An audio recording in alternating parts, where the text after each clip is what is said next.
During my husband's seventh-day memorial mass, my daughter-in-law whispered loudly, "At least the company now belongs to my husband."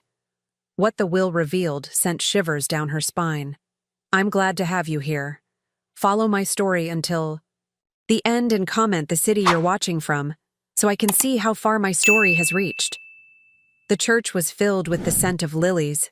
Too many lilies.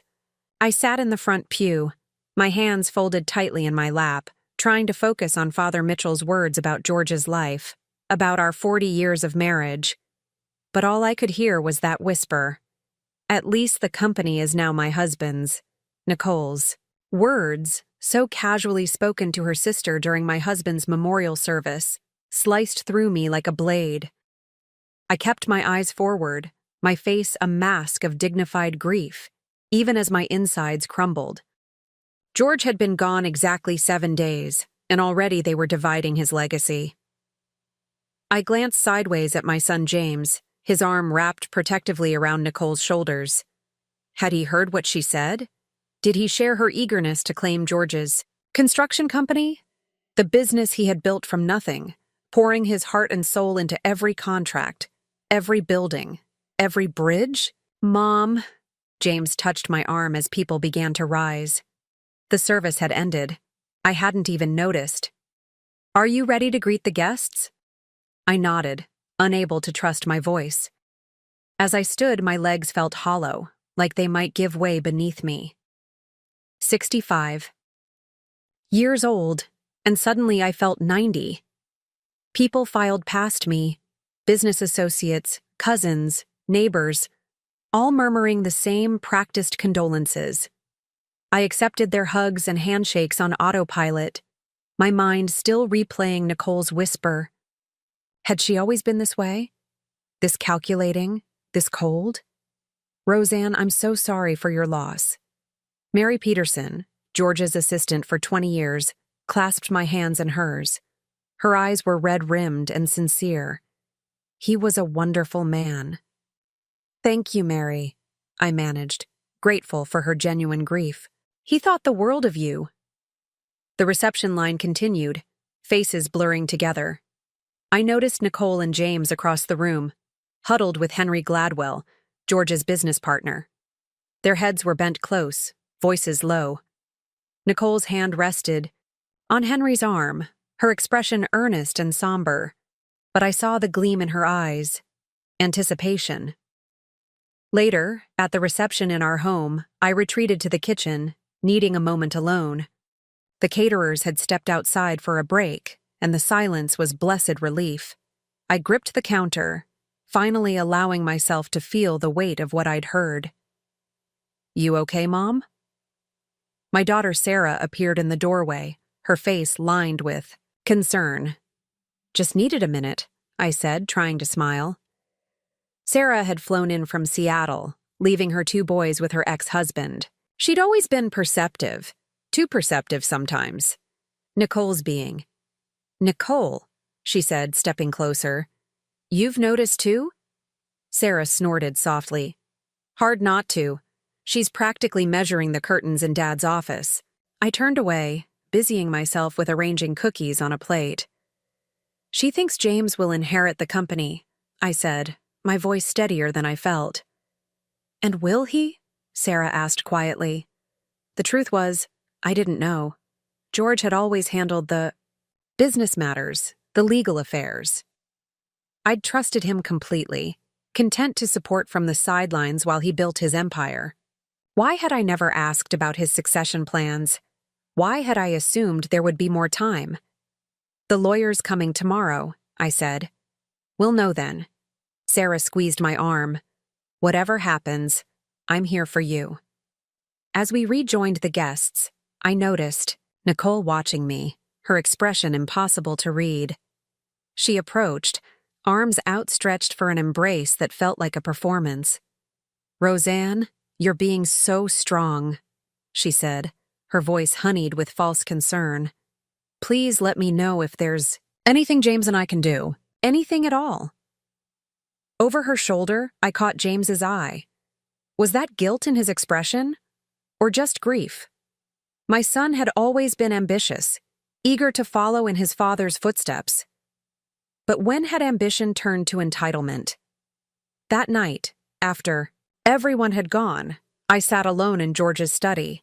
His presence still filled the room. In the worn leather of his chair, the faint smell of his cologne, the organized chaos of his desk. I ran my fingers over his calendar, open to the week he died. Every day filled with appointments, plans, a future he wouldn't see. Tomorrow, the truth would be revealed. Tomorrow, I would discover if George had seen Nicole for who she truly was. If he had recognized the hunger in our son's eyes. I picked up the photograph on his desk, the two of us on our 40th anniversary, his arm around my waist, both of us laughing. What would you do, George? What would you tell me now, for the first time since his death? I allowed myself to cry. Truly cry.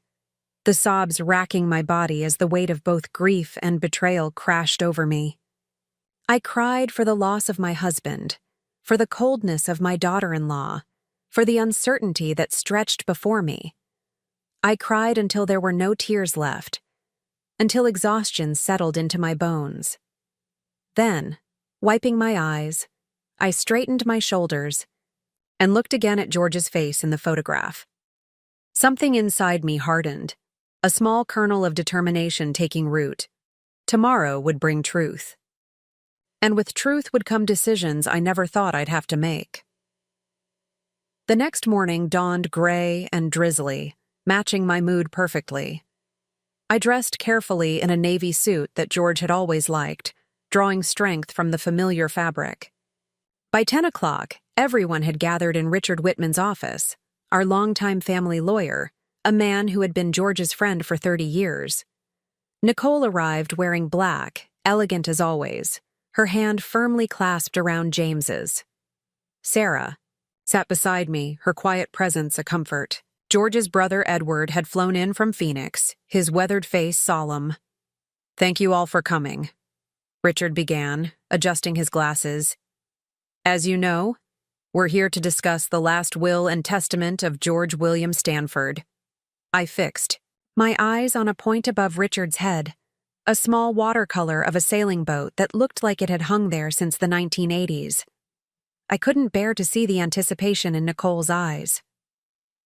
Richard cleared his throat and began reading. The formalities washed over me, legal jargon that meant little.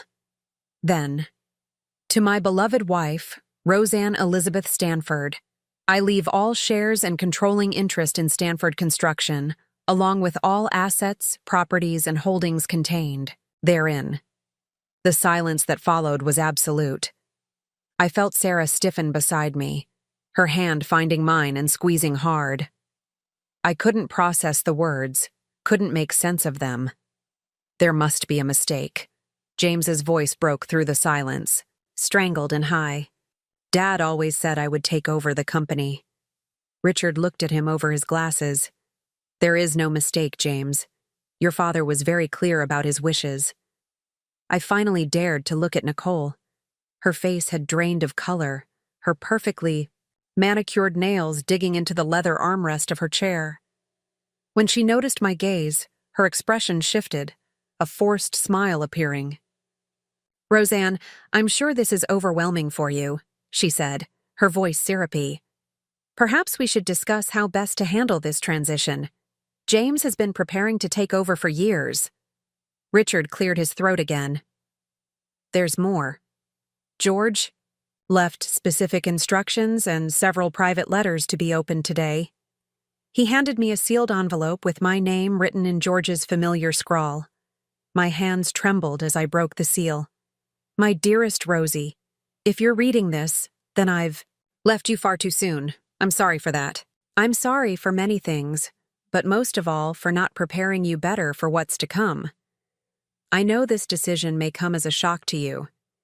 You never wanted to be involved in the business, and I respected that. But over the years, I've watched you. I've seen your quiet strength, your instincts about people, your unwavering moral compass. You have gifts that our son, for all his talents, does not possess.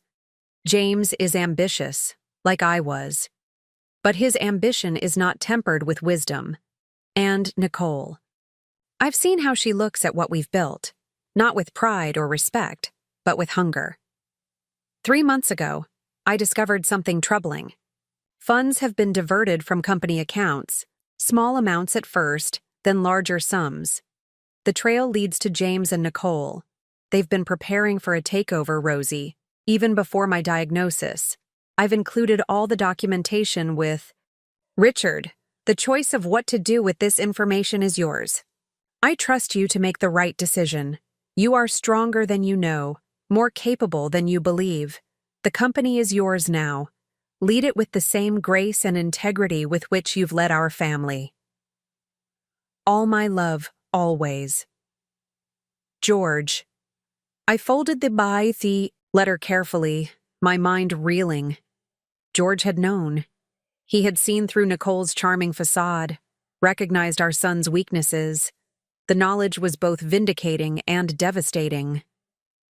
There are additional documents, Richard said quietly, sliding a folder toward me. Financial records, account statements, emails. George left strict instructions that these were to be reviewed privately with you. What other documents? James demanded, his face flushed. We have a right to know. Richard's expression hardened. Actually, you don't. Not at this point. Nicole's hand shot out, gripping James's arm in warning. Of course, she said smoothly. We understand this is a difficult time for everyone. Her eyes met mine, calculating, assessing. Perhaps, she continued. We should give Roseanne some time to process everything. Obviously, she'll want to transfer management responsibilities to James as soon as possible. Running a construction company is hardly something she's equipped for. The condescension in her voice ignited something in me, a slow-burning flame of indignation. Thank you for your concern, Nicole, I said, surprised by the steadiness of my voice. But I think I'd like to take some time to consider all my options. Sarah's lips twitched with the hint of a smile. Edward cleared his throat. George knew what he was doing, he said, his gruff voice breaking the tension. Always did. James stood, abruptly. This is ridiculous. Dad was sick. He wasn't thinking clearly. James, Richard's voice carried a warning. Your father was of sound mind when he made these decisions. I can assure you of that. Nicole tugged at James's sleeve. Let's go, she murmured. We'll discuss this at home. As they turned to leave, Nicole paused by my chair, leaning down as if to embrace me. This isn't over, she whispered, her breath hot against my ear. You have no idea what you're doing. When the door closed behind them, I let out a breath. I hadn't realized I was holding. Sarah's arm came around my shoulders. Mom, are you okay? I looked down at George's letter, then at the folder containing evidence of my son's betrayal. My heart felt like it was being torn in two. I don't know, I answered honestly. But I think I need to find out exactly what James and Nicole have been up to. Richard nodded grimly. George was very thorough in his investigation. You should prepare yourself, Roseanne. What you're about to learn won't be easy to hear. As I reached for the folder, I felt a strange calm settling over me. George had trusted me with this. He believed I was strong enough to handle it, to make the right decisions. For the first time in 40 years, I was on my own. But perhaps I wasn't as unprepared as I'd thought. The manila folder sat on my kitchen table for 3 days before I found the courage to open it. Sarah had returned to Seattle, promising to come back soon. The house felt cavernous without George, every room haunted by memories. But the silence gave me time to think, to process, to plan. When I finally opened the folder, the contents stole my breath. Bank statements, transfer records, emails between James and Nicole dating back nearly 2 years. They had siphoned off nearly $300,000 from the company accounts, disguising the transactions as vendor payments and consultant fees. One email exchange made my hands shake with anger. Dad's asking questions about the Carson project expenses. Distract him. Tell him something about permits. He never checks those details. A. What if he finds out? N. He won't. And soon it won't matter anyway. The doctor said 6 months max. They had known about George's cancer, had counted on his illness to distract him, had calculated his death into their plans. I closed the folder, walked calmly to the bathroom, and vomited until there was nothing left but bitter bile. My own son had betrayed not just the company, but his dying father. That night, I made a decision. I called Catherine Zhao, a business consultant who had worked with George occasionally. We arranged to meet the following day. Mrs. Stanford, Catherine greeted me, her handshake firm and confident. I was sorry to hear about George. He was a good man. Thank you, I said. And please, call me Roseanne. Catherine was in her early 50s, her black hair streaked with silver, her dark eyes shrewd but kind. She listened without interruption as I explained the situation. The will, the evidence of James and Nicole's betrayal, my complete inexperience in running a construction company. So you're planning to sell? She asked when I finished. I don't. No, I admitted. Part of me wants to wash my hands of all of it. But George trusted me with this. He believed I could do it. Catherine studied me, her expression thoughtful. George and I spoke often about the company. He mentioned you more than you might think. I blinked in surprise. Me? He said you had an instinct for people, that you could spot a dishonest contractor from a mile away. She smiled slightly. He also said you kept the books for his first 3 projects, back when Stanford Construction was just him and a pickup truck. I hadn't thought about those early days in years, sitting at our tiny kitchen table, calculator in hand, checking George's math, suggesting ways to trim costs without sacrificing quality. That was a lifetime ago, I said softly. Maybe. But those skills don't disappear. Catherine leaned forward. What if, instead of selling, you learned? You have time. The company runs itself day to day. You could observe, ask questions, slowly take the reins. For the first time since George's death, I felt a flicker of something like hope. What about James? Catherine's expression turned serious. That's a separate issue. The evidence you have. That's embezzlement, Roseanne. It's criminal. I nodded, my chest tight. My son could go to jail. My grandchildren would grow up with their father behind bars. I need time, I said, to figure out what to do about James. But I want to learn about the company. Catherine nodded. We start tomorrow. The next few weeks passed in a blur of information.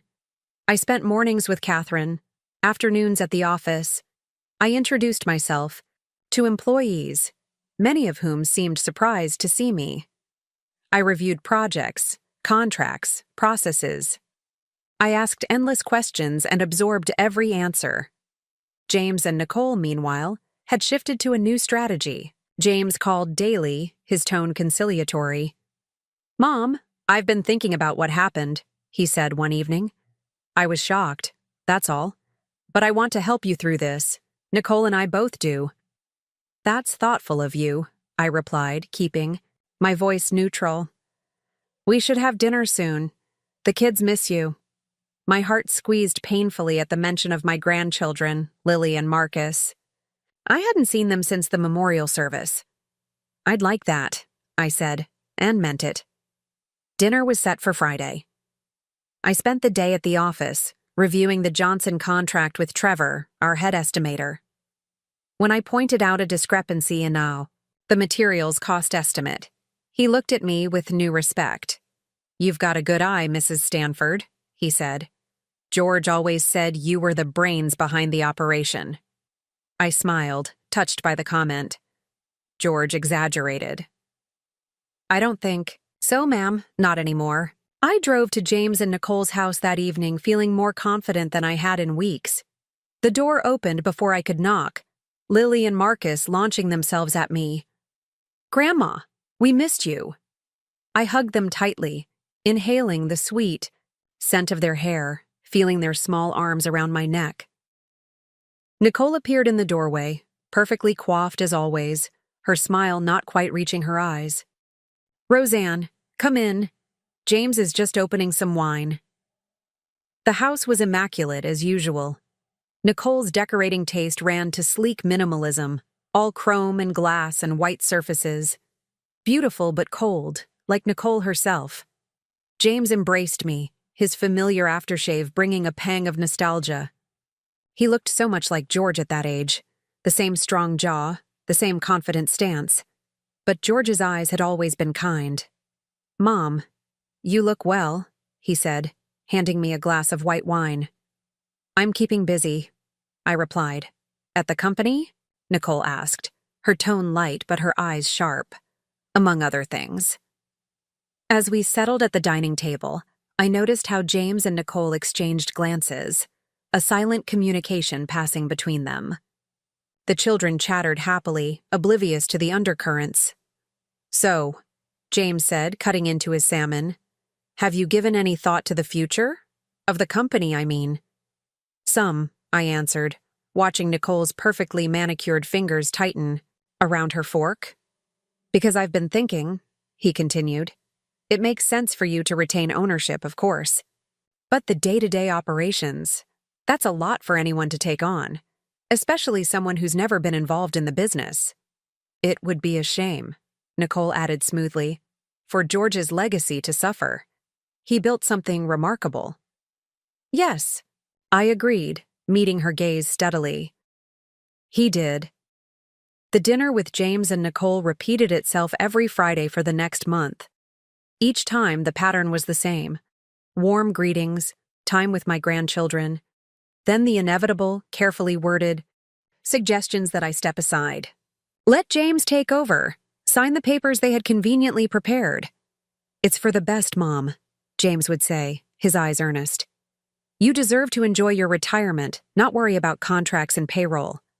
I would smile, deflect, change the subject.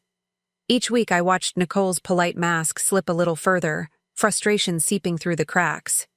Meanwhile, I continued my education. Catherine was a patient teacher, helping me understand not just the business, but the industry. I spent more time at the office, getting to know the employees, reviewing past projects. To my surprise, I found I had a knack for it, for spotting inefficiencies, for asking the right questions, for connecting with clients. "You're a natural," Catherine told me one afternoon as we reviewed quarterly projections. "George was right about you." The compliment warmed me, but I was under no illusions. James and Nicole were growing desperate. The polite requests would not continue indefinitely. My suspicions were confirmed when I received a call from Dr. Myers, our family physician. "Roseanne," he said, his voice concerned. "James came to see me yesterday. He's worried about you." Gripped the phone tighter. "Is that so?" "He thinks you might be suffering from depression, possibly the early stages of dementia. He asked me to recommend a geriatric specialist for an evaluation." Cold anger spread through my chest. "And what did you tell him?" "That I've seen no signs of cognitive decline in you whatsoever." But he was quite insistent. After thanking Dr. Myers, I sat at my kitchen table, hands shaking with fury. So this was their new strategy: declare me incompetent, take control of the company that way. That evening, I received a text from Nicole. "Roseanne, James and I are concerned about you. We've noticed some changes in your behavior. We've made an appointment with a specialist for next Tuesday. James will pick you up at 10. I didn't respond. Instead, I called Richard Whitman. "They're trying to have me declared incompetent," I told him, my voice steadier than I felt. Richard sighed heavily. "I was afraid of this. George worried they might try something like this if things didn't go their way." "What can I do?" "Document everything. Every conversation, every text. And Roseanne," his voice grew more serious, "be careful about what you eat or drink at their house." My blood ran cold. You don't think they would? Probably not, he cut in. But sedatives could make you appear confused, disoriented. It would support their claim. That night, I couldn't sleep. The thought that my own son might drug me, might try to strip me of my dignity and autonomy, was almost too painful to bear. But beneath the pain, something else was growing. A fierce, protective anger, not just for myself, but for George's legacy, for the company he had built, for the employees who depended on it. The next morning, I made a decision. I would confront them, but on my terms, not theirs. I arranged a family dinner at my house for Sunday evening. I invited Sarah, who flew in from Seattle, and Edward, who agreed to drive up from Phoenix. I even called Nicole's parents, whom I had always liked despite their daughter's coldness. When everyone had arrived, seated around the dining table George and I had bought for our 10th anniversary, I took a deep breath and stood. "Thank you all for coming," I began. "I know some of you traveled far to be here." James shifted uncomfortably in his seat. Nicole's smile was fixed, her eyes darting between me and her parents. I wanted us all together because there are some matters that need to be addressed openly, as a family. I met James's gaze directly. "Son, would you like to tell everyone about your appointment with Dr. Myers? Or about the specialist you've scheduled for me on Tuesday?" James's face drained of color. Sarah gasped softly. "Mom, it's not like that," James stammered. "We're worried about you, that's all." "Worried," I repeated, "that I might continue to run the company George left to me. Worried that I might discover more about the funds you and Nicole have been diverting over the past 2 years." The room went deadly silent. Nicole's father, Robert, leaned forward, his expression grave. "What funds?" he asked. I had prepared for this moment, had copies of the evidence ready. As I distributed them around the table, Nicole stood abruptly. "This is ridiculous," she hissed. "James, we don't have to sit here and listen to these wild accusations." "They're not accusations if I have proof," I replied calmly. "Bank statements, emails. George discovered what you were doing before he died. It's why he left the company to me, not to James." Nicole's mother, Ellen, was staring at the documents, her face ashen. "Nicole, is this true?" Nicole's composure finally shattered. "So, what if it is? We deserved that money. James has worked for that company for 15 years, and George never appreciated him, never gave him the recognition he deserved." "Nicole!" James warned, but she was too far gone. "She doesn't know anything about running a construction company," Nicole continued, gesturing wildly at me. "She's going to run it into the ground. We were trying to save it." "By stealing from it?" Edward's voice was quiet but cutting. "By securing our future," Nicole shot back. "James should have been named president years ago, but George always held on to control, always treated James like a child." James grabbed her arm. "That's enough, Nicole." But the damage was done. Nicole's parents were staring at their daughter, as if seeing her for the first time. Sarah's expression was a mixture of shock and disgust.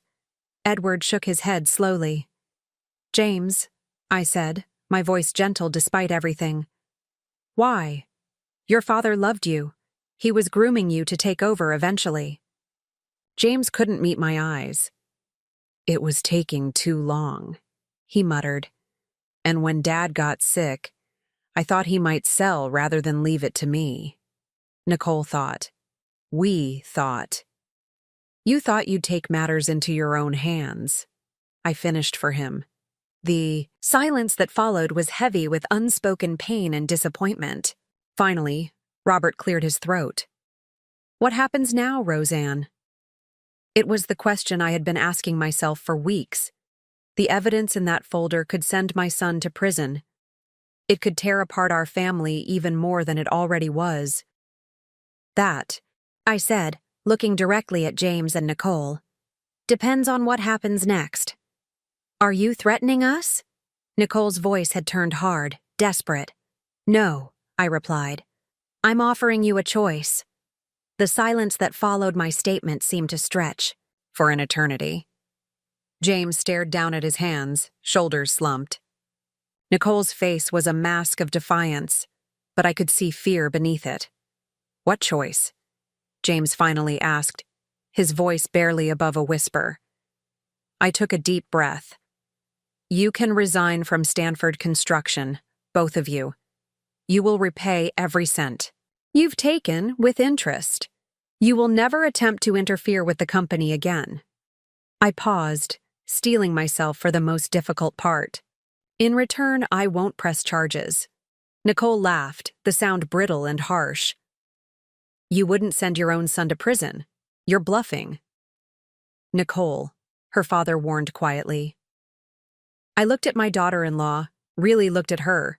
The perfect makeup, the designer clothes, the carefully maintained facade of superiority. For years, I had tried to win her approval, to be the mother-in-law she wanted. Now I realized how pointless that had been. You're right, Nicole. I don't want to send my son to prison. I turned to James. But I will if I have to. This isn't just about money. It's about trust. It's about the legacy your father built. It's about the people who depend on this company for their livelihoods. So that's it? James asked, his voice bitter. You're just cutting me out? After all the years I've given to the company? Sarah, who had been silent until now, leaned forward. James, you stole from Dad while he was dying. What did you expect? James flinched as if she had struck him. I'm not cutting you out entirely, I said. You can stay on as a consultant if you wish. You know the business, the clients. But you will have no access to financial accounts, no decision-making authority. And what about me? Nicole demanded. Your position as marketing director is terminated, effective immediately. Nicole stood so abruptly that her chair toppled backward. This is outrageous. James, we don't have to take this. She can't prove anything.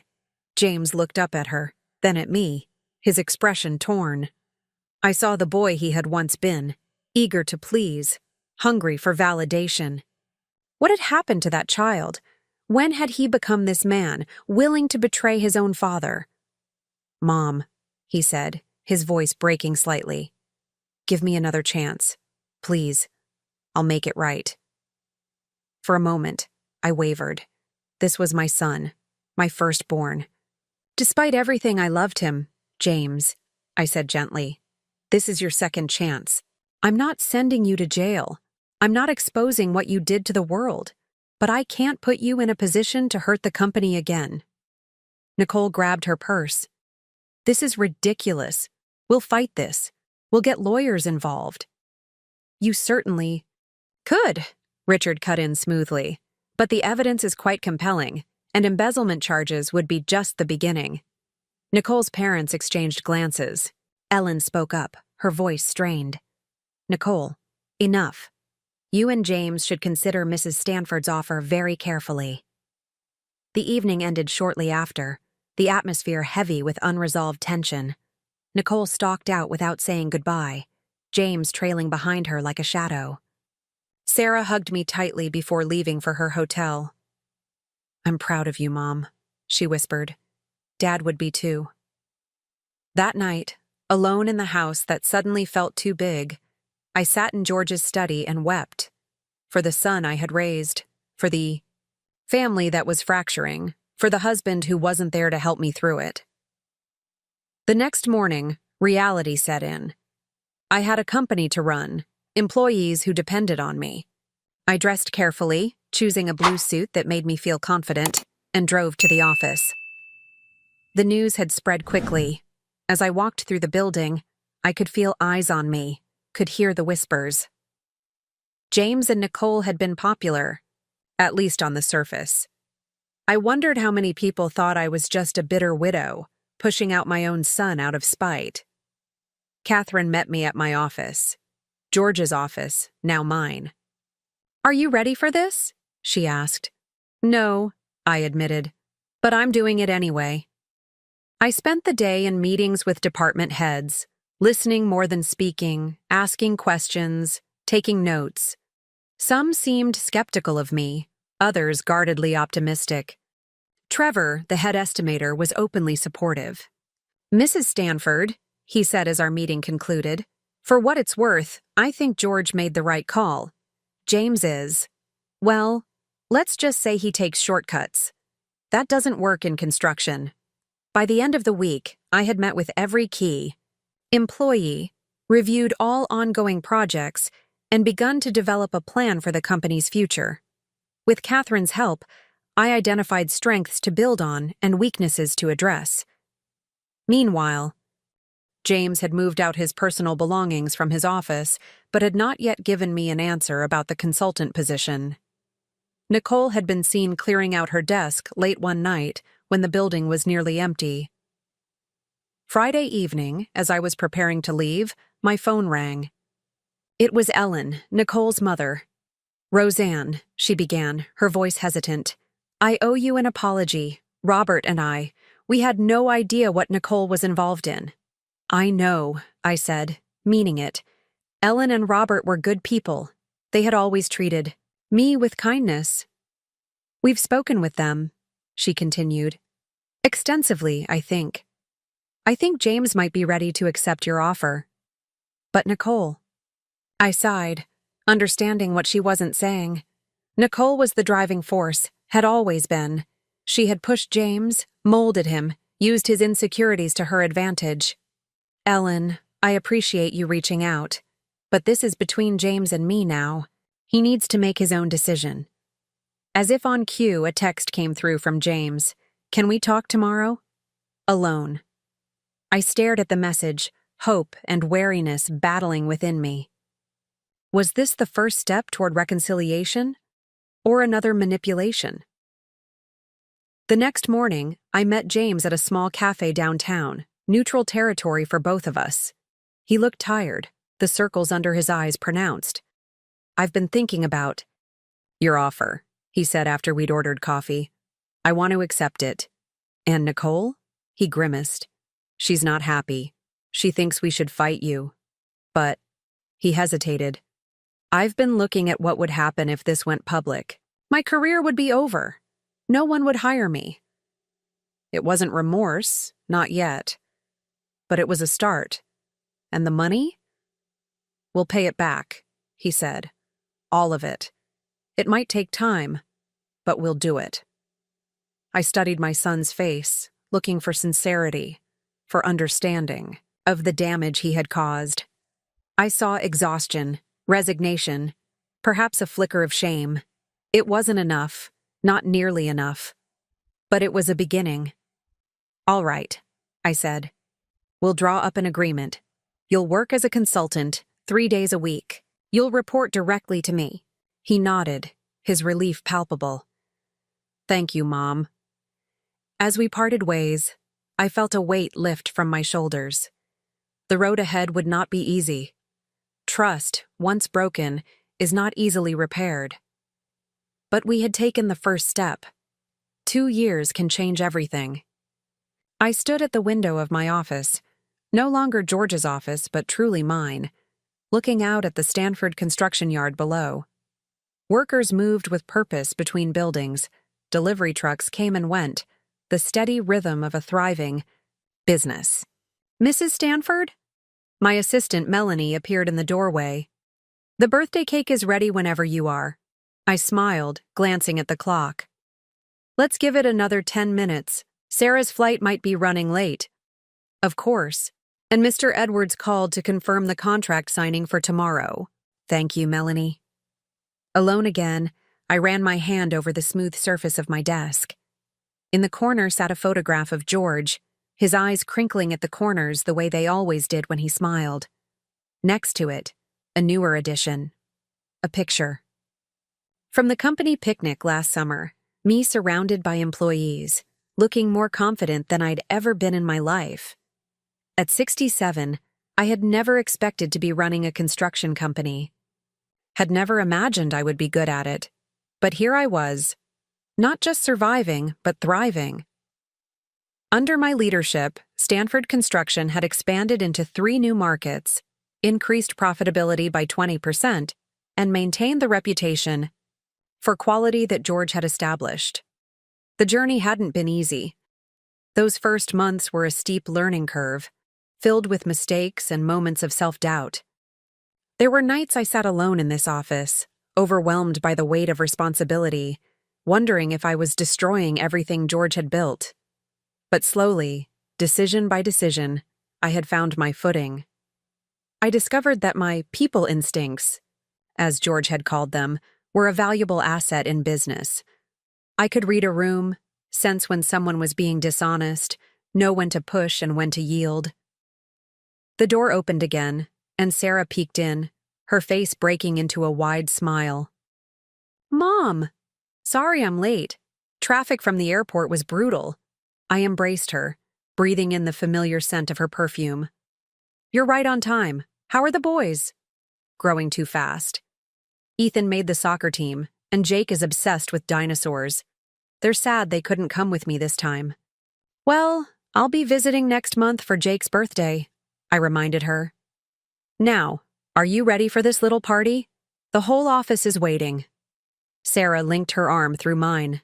"Lead the way, CEO." The conference room was packed with employees, a chorus of "Happy Birthday" erupting as I entered. Trevor from estimating, now my right-hand man, stood beside an enormous cake decorated with tiny construction equipment. Melanie had arranged for catering, and the long table was laden with food. As I made my way through the room, accepting well wishes and hugs, I caught sight of James standing awkwardly by the window.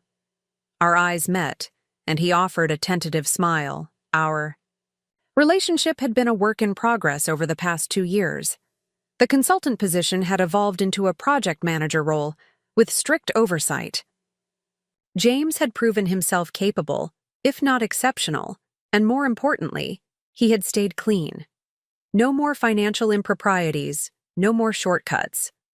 Nicole was another story. 6 months after our confrontation, she had filed for divorce, citing James's failure to stand up for himself as the reason. She had moved to Phoenix, taking the children with her.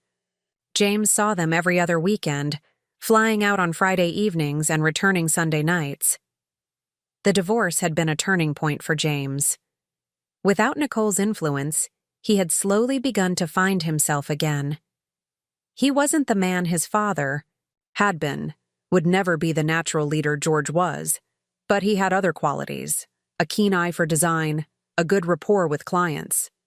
"Happy birthday, Mom," he said, handing me a small wrapped package. I opened it carefully. Inside was a silver picture frame containing a black and white photograph I hadn't seen in years. George and me on the day we broke ground on our first major project, both of us laughing, covered in dirt from the ceremonial shovel. "I found it when I was going through some old files," James explained. "Thought you might like to have it." "I love it," I said truthfully, touching the image of George's smiling face. "Thank you, James." After cake and speeches, as the party began to wind down, Sarah pulled me aside. "So," she said, her voice low, "have you given any more thought to Richard's suggestion?" Richard Whitman had introduced me to his friend Alan 6 months ago. Alan was a widower, a retired architect who had worked with George occasionally over the years. We had been seeing each other casually, dinners, theater, comfortable companionship. I admitted. Alan asked me to go to Italy with him. For 3 weeks, in September. Sarah's eyebrows shot up. "And? Are you going?" "I think I am," I said, surprising myself with the certainty in my voice. "The company can run without me for a few weeks. I've earned a vacation." Sarah hugged me fiercely. "You absolutely have. Dad would want you to be happy, you know."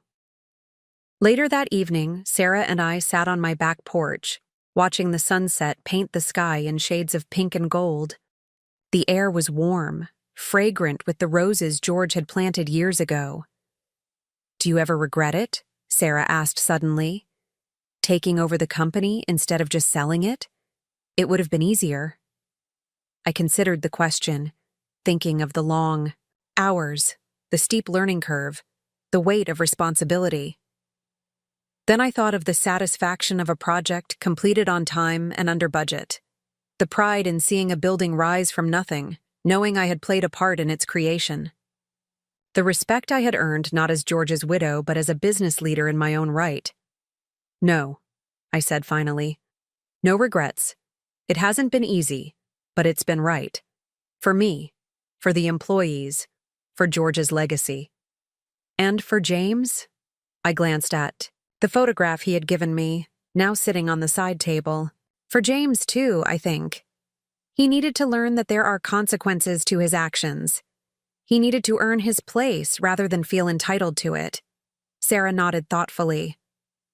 You know, when Dad died, I was so worried about you. You seemed so lost. I admitted. I didn't know who I was without him. I'd been George's wife for so long, I'd forgotten how to be just Roseanne. And now? I smiled, feeling the warm evening breeze against my face. Now I know exactly who I am. The company holiday party that December was held at the Grand Hotel downtown, a celebration of Stanford Construction's most profitable year to date. I stood at the podium, looking out at the faces of employees, clients, and friends. 27 months ago, I knew almost nothing about running a construction company, I began, but George did. He knew that this company wasn't just about buildings. It was about people, about integrity, about doing things right, even when no one is watching. I paused, my gaze finding James in the crowd. He nodded slightly, understanding. In his eyes, Stanford Construction will continue to grow and evolve. We'll face challenges and opportunities, but our foundation, the values that George Stanford built this company on, those will never change. As applause filled the room, I felt a sense of completion, of things coming full circle. Nicole had been wrong that day at the memorial service. The company wasn't her husband's. It wasn't even mine. Not really. It belonged to all of us who had built it, brick by brick, day by day. It belonged to George's memory and to the future we would create together. And as for me, the woman who had once been just George's wife, I had found something I never expected. Not just purpose, not just confidence, but joy. The joy of discovery, of challenge, of becoming more than I had ever thought possible. George had given me one final gift. Not the company itself, but the opportunity to discover my own strength. And for that, I would be forever grateful.